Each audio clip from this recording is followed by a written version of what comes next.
and found the present tied up with a big red bow on the ribbon. There was a tag with a message. Merry Christmas, Clara. I hope this protects you with love from your godfather X. I wonder what godfather means, that Clara. Slowly, Clara untied the bow and folded back a corner of the paper. Inside she found a wooden Nutcracker doll dressed like a soldier. What? Just then the clock struck midnight. Clara gave an enormous yawn. In a few minutes she was fast asleep under the tree. Chapter 3, The Magic Begins. Clara woke up with a start, feeling very confused. She couldn't remember where she was, and her doll had vanished. She looked around, and she saw was under the Christmas tree. And she was under the Christmas tree, and it seemed to be growing. But what's happening? But the tree wasn't growing. She was shrinking. Soon she was small as a mouse. Out of the corner of her eye, Clara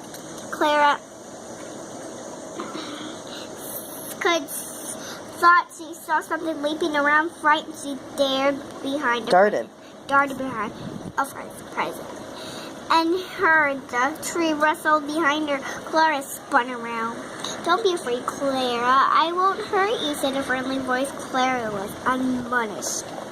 But you look like... Her doll came to life. I'm the Nutcracker Prince, he said with a bow. I am here to protect you. The kitchen mice are plotting to kidnap you. What? The prince pulled out a whistle and gave a shrill blow. At once the lid of the toy box flew open and a long line of soldiers marched out. Wheel out the canyons. Standing in rows, they snatched the prince's attention, he cried. They saluted the prince's attention, he cried. Clara needs our help. Prepare yourselves for battle, men. Mice began to appear. The shadows, slowly they creeped closer. Clara hid behind the prince. Steady, men, steady, he shouted. Wait for the signal and fire. They didn't listen. Oh, they didn't listen? No. Then what happened? You have to listen to the story. All right. Huge lumps of cheese flew out of the canyons and struck down several mice. Some lumps landed in the corners, and the other mice scampered after them. Excellent work, men, roared the prince. At last the mouse vanished, but the fight was no use. Bravo, said an evil voice from the shadows. A mouse wearing a crown and an eye patch appeared. That's the Mouse King, the prince whispered to Clara. She's the best you can do, cheered the king. It'll take more than that to beat me now. Hand over the girl. I'd rather die, said the prince.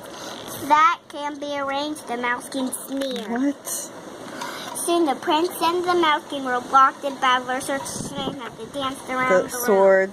Swords clanged. Good. Clanged as he danced around the room. I'll make cream cheese out of you. He's a bad guy. He's a bad guy?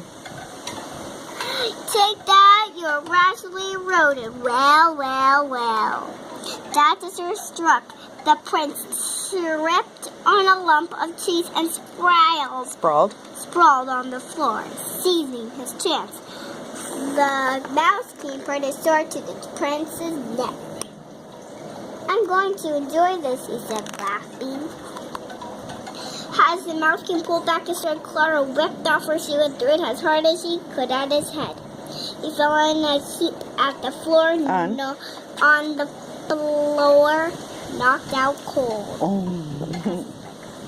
Clara rushed over to the prince. Are you all right? She cried. Yes, thank you, he said. We must celebrate, he added, as Clara helped him up. I know just the place.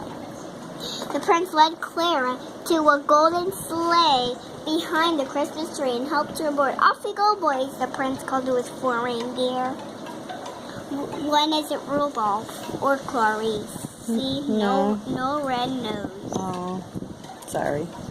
As it gathered speed, the sleigh started to rise up into the air. They rode out through the open window and into the night.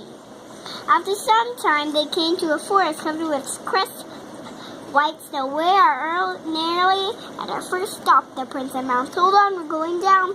The snow crunched under the reindeer's feet as they landed. Just then, a beautiful lady dressed in sparkling White appeared among the trees. Clara, I'd like you to meet my good friend, the Ice Queen, said the prince. What a lovely surprise. The queen led them to her icy palace, which glistened in the moonlight. Inside, icicle clanders hung from every ceiling. You've arrived in time for the dance. Sorry. Inside. Inside, icicle Chandeliers. Chandeliers hung from every ceiling. You've arrived in time for the dances, said the queen as they walked into a grand ballroom. Piano began to play, and 8 ballerinas dressed in silver and white twirled into the middle of the room. They twinkled like snowflakes as they spun around.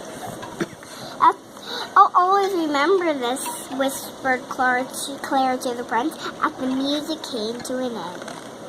After a game of catch with the palace poodle, it was time to leave. Do we really have to go sign, Clara? Claire, yes, we really do, said the prince. There's someone else I want you to meet, and we don't have much time. Goodbye. Claire gasped. When they reached their next stop, the trees were bursting with marshmallow blossoms and lollipop flowers sprouted from the ground. What? Marshmallows? No, the tree was covered with marshmallows. The lollipops are flowers. So then Claire saw that the mountains were topped with melted chocolate and milkshakes. No, now I know why you like this book. Rivers flowed down them. Where are we? She asked, amazed. This land of sweets, the prince replied. Before them stood a huge marzipan castle decorated with a bug's on it. Ew. Biting. No. You gonna finish? Decorated with all kinds of treats. Lifting Claire out of the sled, he set her down on the palace steps and fanfare of trumpets rang out. After